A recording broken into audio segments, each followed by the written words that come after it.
So the battle for net zero is going to be won or lost in emerging markets and developing economies. And at the moment, there is a yawning gap between their needs and the flows that are going towards them.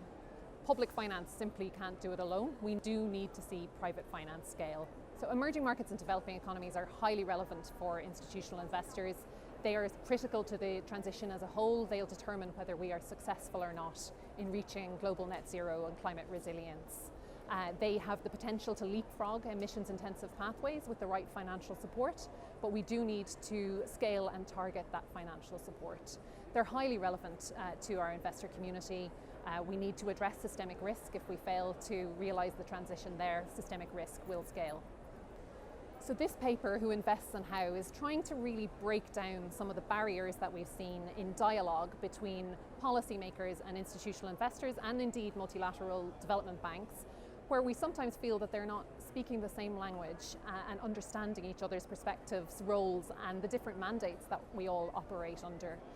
So what we're trying to do is segment institutional investors, developing some new archetypes that we can show to global policymakers so that they can better target the type of actions to the right type of investors and match them to the right types of economies.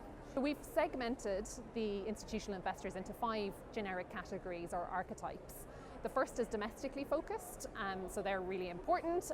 Domestic capital markets are crucial, and particularly in emerging markets, we need domestic investors to go first. That can really help to bring in institutional capital from outside.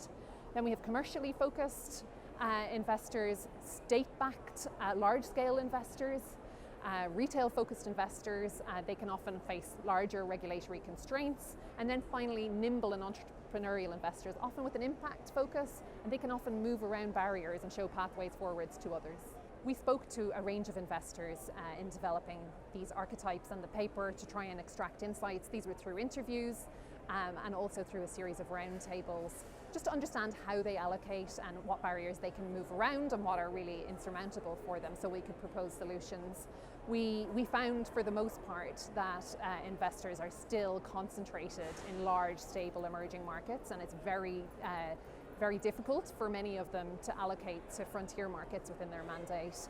A lot of them invest using indexed approaches, global benchmarks, and that can be really tricky because they don't tend to have high levels of emerging market allocation.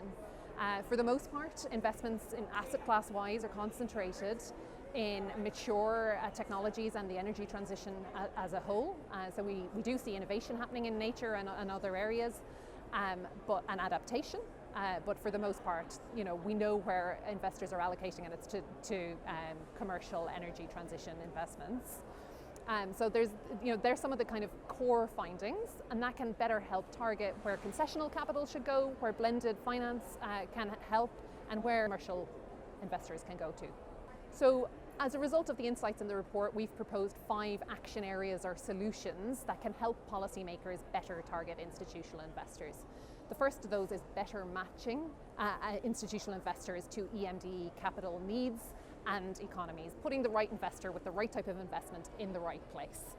The second is signalling domestic capital market development. That's really critical, concentrating on really investment fundamentals, issues like rule of law, governance, capital controls, the financial regulatory architecture. That's all really crucial, as well as the wider enabling environment. The third is around innovation in instruments and asset classes, championing that. We need to see more. There's a lot of green shoots of innovation, but we need more efforts to standardize blended finance structures and scale what's working well. The fourth is around supporting economic and investment incentives. So we really do need to see countries adopting a whole of government approach, targeting really strong economic incentives at investors, and that can really start to shape how flows will move. The fifth is about improving the access of EMD companies to the global financial system, making sure that we are getting around barriers and not putting in place new ones with the regulatory architecture that we have. So really bringing them into the system and allowing them to participate fully in that.